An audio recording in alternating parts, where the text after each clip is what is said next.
जो बुरे कर्म करेंगे उनको भी क्या मल्टीपल हो जाएंगे उनके कर्म। 33 व्यंजनों का दान किया जाता है। वो मलमास नहीं है, उसको खरमास कहते हैं। 60 दिन के अंदर एक अमावस्या से दूसरी अमावस्या के अंतराल में सूर्य संक्रांति नहीं देखी जाती। कौन कौन से शुभ कार्य इस मास में वर्जित है? तो उसमें विघ्न डालने वाले लोग हमेशा आते हैं। पिता और भगवान क्या सिर्फ भारत की भूमि में ही है? हिंदू आस्था से मैं सुनीता शर्मा और आप देख रहे हैं वेदांता अनप्लग्ड। पुरुषोत्तम मास क्या है, आज हम इस पर चर्चा करने वाले हैं और हमारे साथ हैं हमारे स्पेशल गेस्ट स्वामी राघवेंद्राचार्य जी। नमस्कार, स्वागत है आप। आज आपसे हम जानना चाहेंगे कि अधिक मास होता क्या है और इसे पुरुषोत्तम मास क्यों कहते हैं? अधिक मास, देखिए हमारे यहाँ पर 4 प्रकार के मास बताए गए हैं। वैसे तो 9 हैं, पर 9 में भी 4 विशेष हैं। तो 4 में एक तो सौर है जो सूर्य का मास है, दूसरा चांद्र जिसको चंद्रमा का मास कहा जाता है, तीसरा जो है नक्षत्र है जो नक्षत्र से चलता है, और चौथा जो है वो सावन का कहा जाता है। तो जो सावन का मास है वो तो एक सूर्योदय से लेके और अगले सूर्योदय का जो पूर्व तक का समय होता है उसको सावन का मास कहा जाता है। उसमें ऐसे 30 दिन जब हो जाते हैं पूर्ण तो एक सावन मास बनता है। इसके अतिरिक्त जो नक्षत्र मास है उसमें ऐसा होता है कि जब 27 नक्षत्र पूर्ण हो जाते हैं तो एक मास पूर्ण हो जाता है। तीसरा जो चंद्रमा का मास है वो यह होता है कि जब चंद्रमा अपनी पूरी 16 कलाएं जब पूर्ण कर लेता है, वो प्रतिपदा से लेकर जो पूर्णिमा तक का समय है वो चंद्रमा का मास होता है। और जो सौर्य मास जो हम जिसको कहते हैं वह मास वो है कि जिसमें एक जो सूर्य की संक्रांति है उससे लेकर और दूसरी सूर्य की संक्रांति के पूर्व तक का जो समय है वो सौर्य मास कहलाता है। हमारे यहाँ अमूमन जो सौर मास है और चंद्रमा मास है, इन 2 से ही हम लोग गणनाएं करते हैं पंचांग की। और इसमें ऐसा होता है कि जो चंद्रमा का वर्ष है वो 354 दिन का होता है और जो सूर्य का वर्ष है वो 365 दिन का होता है। 3 वर्ष के अंतराल में ऐसा होता है कि जो 11 वर्ष का जो अंतराल है यह 33 दिन का हो जाता है और हमको एक ऐसी स्थिति प्राप्त होती है कि एक अधिक महीना हमको प्राप्त होता है। और यह ना सिर्फ एक गणित है अपितु एक सौर मंडल में भी इस प्रकार की एक स्थिति बन जाती है कि 60 दिन का एक ऐसा समय आता है जिसमें कि सूर्य संक्रांति जो है वो एक अमावस्या से दूसरे अमावस्या के मध्य नहीं होती। तो 60 दिन के अंदर कोई सूर्य संक्रांति ही नहीं होती है। उस समय में ही हम अधिक मास को मनाते हैं। उसमें जो प्रारंभ के 15 दिन होते हैं और आखिरी के 15 दिन होते हैं वो छोड़कर जो बीच के 30 दिन होते हैं उसमें हम अधिक मास को मनाते हैं। इस मास में गुरुदेव स्नान दान पुण्य का कोई महत्व है? अधिक मास को पुरुषोत्तम मास भी कहा गया। उसका कारण यह है कि जब 12 मास होते थे, जब ये काल का जो विकार उत्पन्न हुआ इसमें ये अधिक मास निकला। और अधिक मास को जो क्योंकि ये काल का मास था तो इसलिए काल का विकार था, इसलिए इसको मलमास कहा गया। और चूँकि इसमें कोई भी गतियाँ तय नहीं थी, क्रियाएँ तय नहीं थी, 12 मास की तो तय थी और इसके अतिरिक्त इसका कोई स्वामी नहीं था, तो इसको बड़े हे भाव से सब देखते थे, इसका मजाक बनाते थे, परिहास होता था। ये बहुत दुखी हुआ और ये भगवान पुरुषोत्तम के पास गया, भगवान विष्णु जी के पास गया और उसने वहाँ जाकर ये कहा कि सभी मासों का कोई ना कोई स्वामी है, मेरा कोई भी स्वामी नहीं है, मेरा सब मजाक बनाते हैं, तो मेरे लिए क्या आज्ञा है, मुझे भी आप कोई स्वामी दें। तब भगवान इनसे प्रसन्न हुए थे और इन्होंने यह कहा था कि बोले मैं स्वयं तुम्हारा स्वामी रहूँगा और तुम्हें मैं अपना नाम देता हूँ और जो कुछ मुझे प्राप्त है, जो कुछ मैं तुमको दे सकता हूँ वही तुम भी दे सकते हो। जो तुम्हारे मास में जो कोई भी दान पुण्य पूजा सेवा इत्यादि करेगा और जो भी उसकी कामनाएं होंगी वो मैं पूर्ण करूँगा।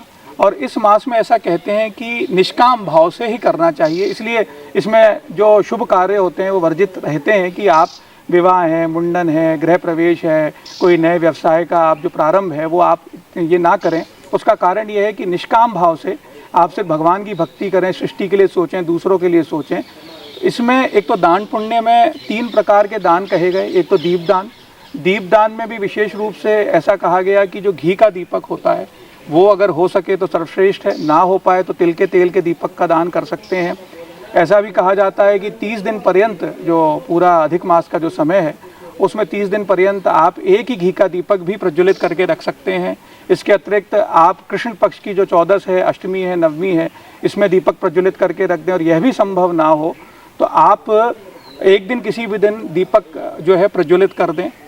और ये आप अपने घर में भी रख सकते हैं, तीर्थों में भी रख सकते हैं, किसी तालाब के पास भी रख सकते हैं, भवन में किसी में भी रख सकते हैं, छत पर रख सकते हैं। तो एक तो दीपदान हो गया। दूसरा इसमें मालपुए का एक दान कहा गया है। मालपुआ जो घी का निर्मित हो, घी से निर्मित हो और गुड़ के साथ बनाया गया हो, ऐसा मालपुआ। और ऐसा कहते हैं कि उस मालपुए में जितने छिद्र किए जाते हैं, जितने छेद किए जाते हैं, जो अपना बैकुंठ है उसके दिन भी उसके वर्ष भी उतने ही खुल जाते हैं जितने आप छिद्र उसके अंदर करते हैं। और ऐसा भी कहा जाता है कि जो मालपुआ है वो आप या तो कांसे के बर्तन में या स्वर्ण के अगर संभव हो तो उसके बर्तन में दान करें, और पूरे 30 दिन आप कर सकें तो बहुत अच्छा है, नहीं तो कम से कम 1 दिन या फिर अष्टमी, नवमी और 14 जो कृष्ण पक्ष की है उसमें करें। दक्षिण भारत में तो 33 दिन तक ये रोज़ 33 व्यंजनों का दान किया जाता है, और उनकी भावना ये रहती है क्योंकि हमारे 33 कोटि देवी देवता रहे, एक भावना यह भी मानी जाती है। और दूसरी क्योंकि 33 जो महा हो जाते हैं, हम 33 दिन जो हमारे बढ़ जाते हैं 3 वर्ष के अंदर, उस भावना के अनुसार भी 33 उसका नित्य 33 व्यंजनों का जो वो है दान करते हैं। तीसरा दान जो यहाँ कहा जाता है वो तांबूल का है, जो पान है उसमें लौंग, इलायची, चूना जो होता है वो लगाकर, तो इस प्रकार के तांबूल का भी आप दान कर सकते हैं। तो इनका बड़ा फल रहता है इसके अंदर। दान के अतिरिक्त हमारे स्नान का भी महत्व है इसमें। स्नान आप तीर्थों में जाकर स्नान करें, उसका बहुत विशेष महत्व है। अगर आप प्रयागराज जा सकें, हरिद्वार जा सकें या ऐसी जगह जहाँ भी विशुद्ध रूप से गंगा जी बह रही हैं तो आप वहाँ स्नान कर सकते हैं। इसके अतिरिक्त जैसे पुष्कर जी है, यहाँ श्री गलता पीठ है, यहाँ भी आके आप स्नान कर सकते हैं। और तीसरा इसमें यह कहा गया है कि भगवान का संस्मरण करना, भगवान का स्मरण करना, उनकी भक्ति करना और उनके जो पाठ हैं वो करना और उनकी कथा सुनना। कथा में भी विशेष रूप से श्रीमद् भागवत और उसके अतिरिक्त जो हमारी गीता जी है या रामायण है, इसका आप श्रवण कर सकें तो वो श्रेष्ठ है। एक मैं आपसे ये पूछना चाहूँगी कि मैंने सुना है 33 दिन होते हैं और 33 दिन अलग अलग 33 चीज़ें दी जाती है। हमारे यहाँ पर श्रद्धा भाव जो है और हमारा सामर्थ्य जो है उस अनुसार ही दान पुण्य का विधान है। और दक्षिण भारत में जैसा मैंने आपको बताया वो तो नित्य रोज़ 33 वस्तुओं का दान करते हैं।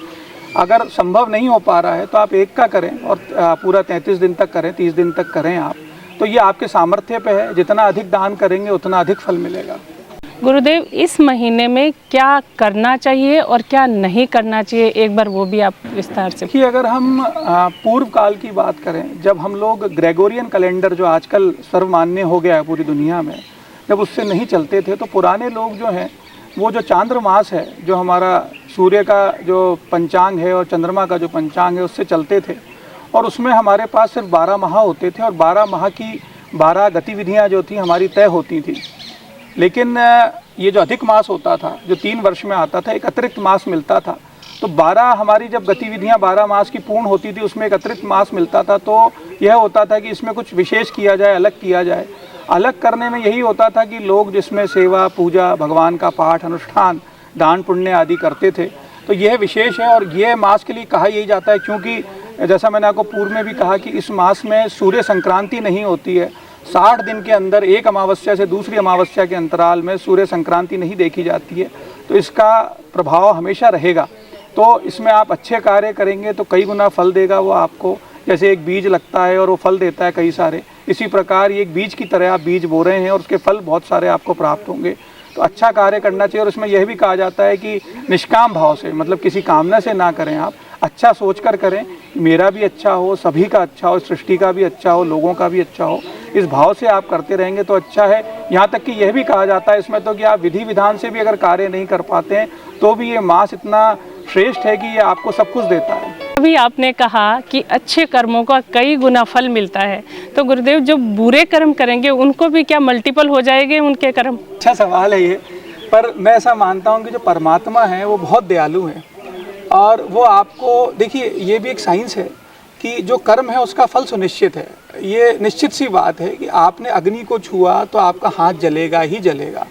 आपने अगर आम के वृक्ष में अगर पानी दिया, आम का वृक्ष उगाया, तो जो भी 10-12 वर्ष का समय लगेगा उसके बाद ही उसमें फल आएंगे। तो यह तो कहा ही जाता है जिस भावना से और जिस तीव्रता के साथ कर्म किया जाता है उसका फल भी उसी प्रकार मिलता है।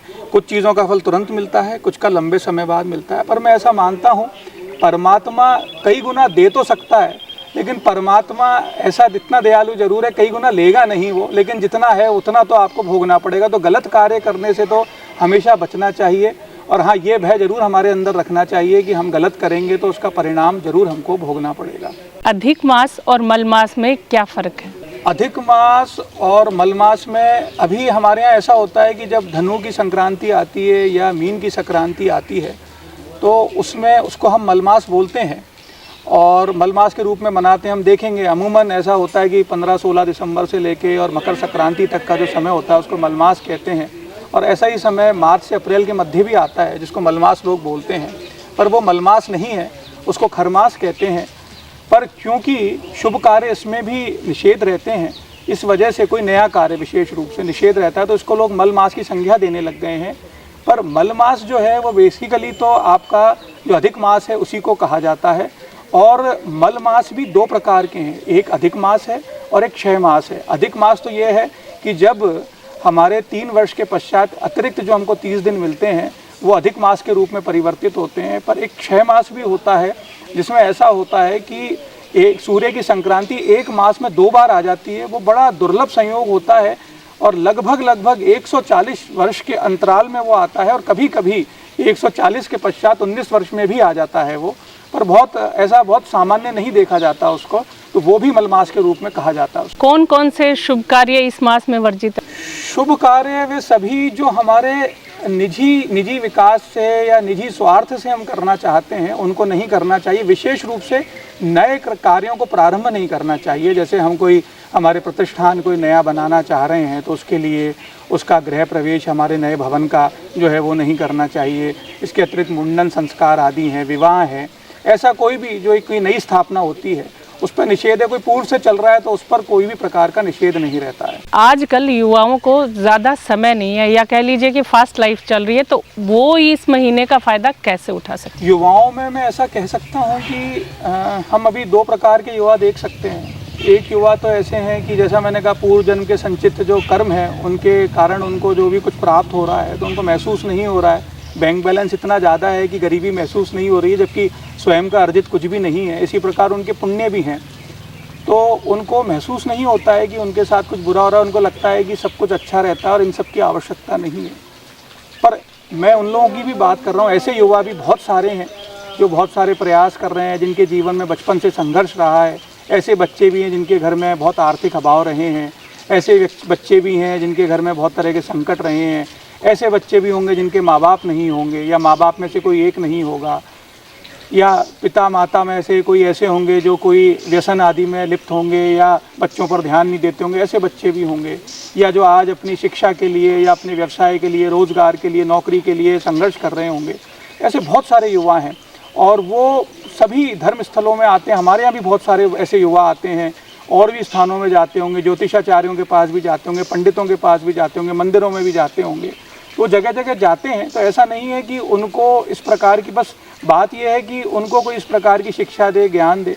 तो ऐसे आते हैं हमारे पास, क्योंकि अब एक हमारे पास ये सोशल मीडिया एक हमारे पास ताकत आ चुकी है ज़्यादा से ज़्यादा तक लोगों पर पहुंचने की।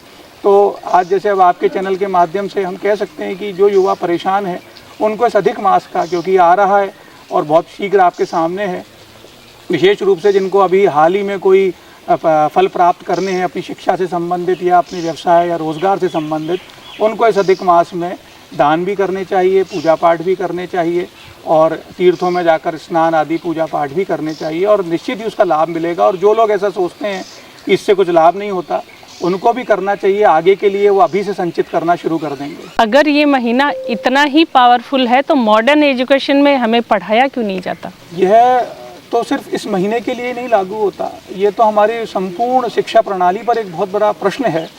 हम लोग बहुत आधुनिक रहे, हमारा विज्ञान, हमारी शिक्षाएं, हमारा व्यापार, अगर हम बात करें आज से 2000 पूर्व जो हमारा भारतीय संस्कृति थी वो इतनी समृद्ध थी कि हमारे यहाँ पर धन धान्य था, इतना हमारे यहाँ पर धातु था, हमारी सेनाएं थी, हमारे यहाँ पर शिक्षा थी, ज्ञान विज्ञान, हम सब में बहुत आगे थे।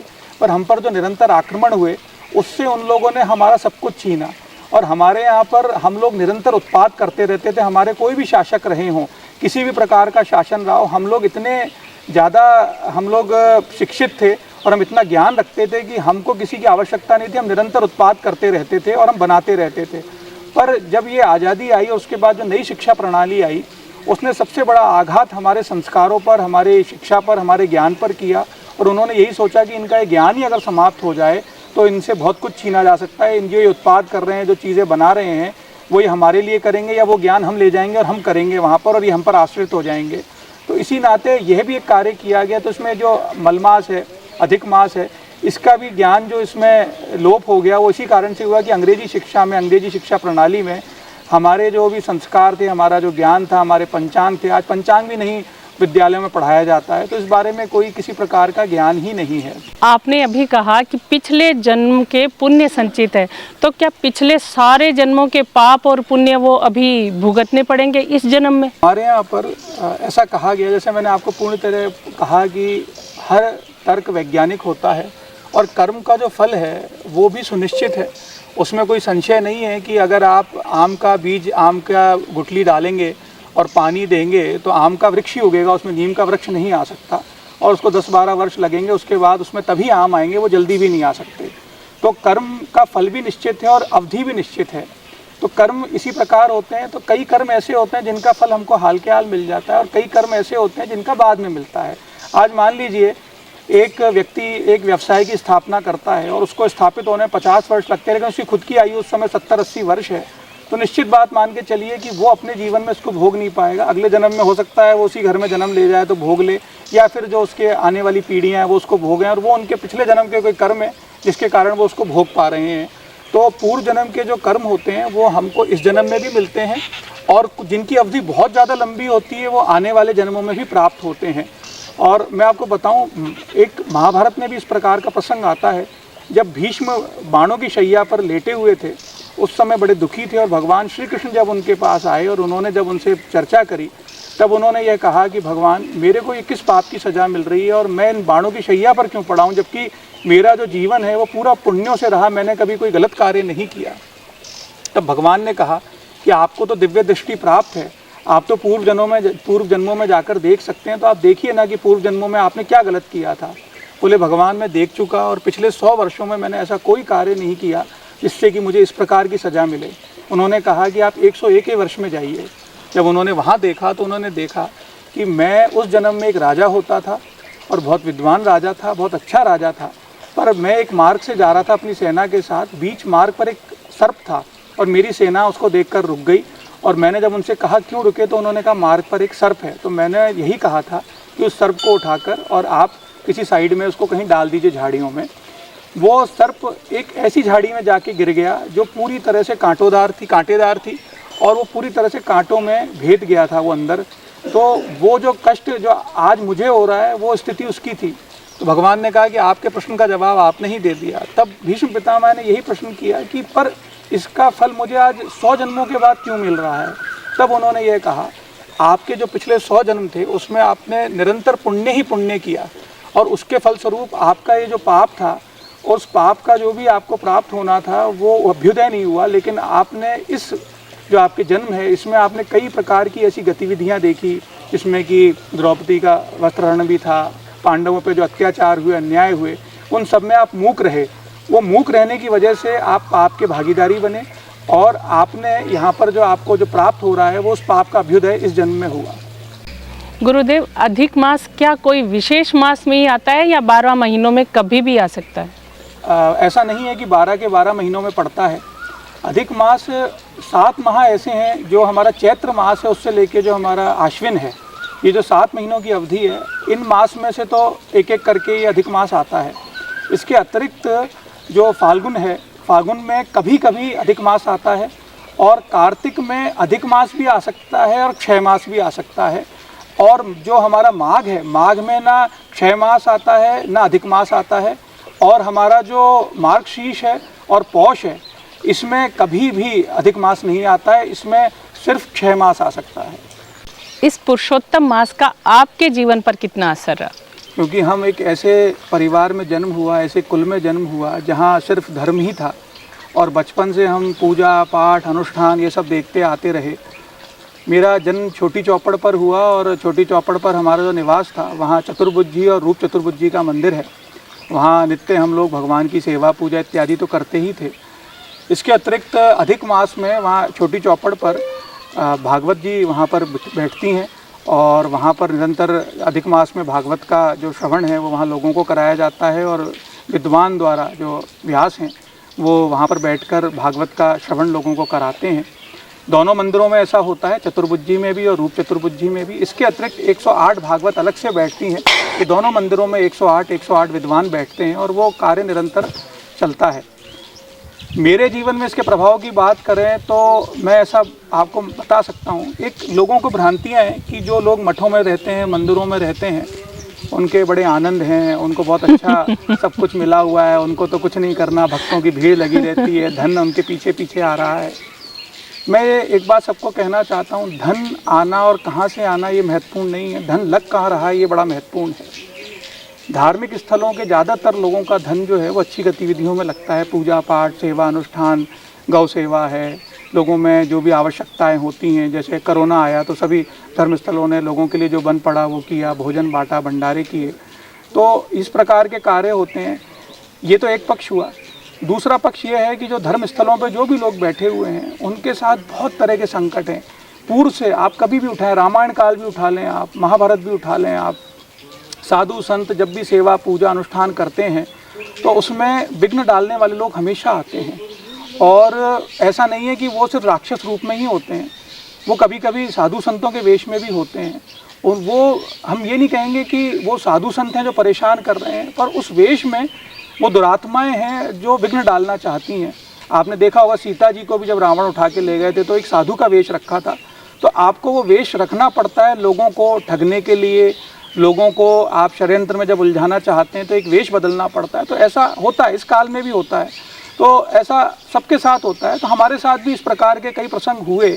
मैं उनमें तो गहराई में नहीं जाना चाहता हूँ, लेकिन हमको भी कई तरह की परेशानियाँ, कष्ट जो ऐसा लगता है देखने में हो रहा है, लेकिन भगवान की इतनी बड़ी कृपा रही है कि इतने सारे कोर्ट कचहरी, कानून की व्यवस्थाएं, संकट कई प्रकार के हमारे ऊपर आते रहे, लेकिन हमको उनसे कभी प्रभावित नहीं होने दिया भगवान ने।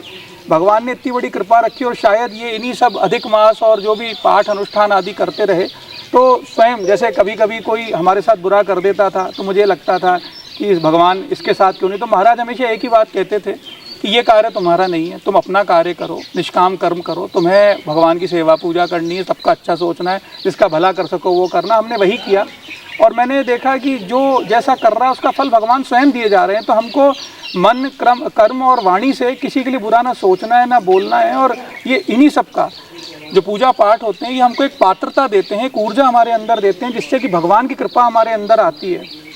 बहुत बार लोग ऐसा कहते हैं कि देवता और भगवान क्या सिर्फ भारत की भूमि में ही है और पूरी दुनिया में कहीं नहीं आ सकते। इसका एक मेरे पास एक जो उत्तर है वो यही है कि हमको जो ये पूजा पाठ अनुष्ठान होते हैं, हमारे जो संत महात्मा जो तीर्थों में जाते हैं, इतनी तरह की गतिविधियाँ करते हैं, जप तप करते हैं, अनुष्ठान करते हैं, इससे एक ऊर्जा बनती है उस स्थान में भी, उधर के लोगों में भी, जिससे कि वो स्थान पवित्र होता है और एक ऐसा माहौल बनता है, एक ऐसा वातावरण बनता है जिससे कि देवता और भगवान उस स्थान पर आने के लिए आतुर हो जाते हैं।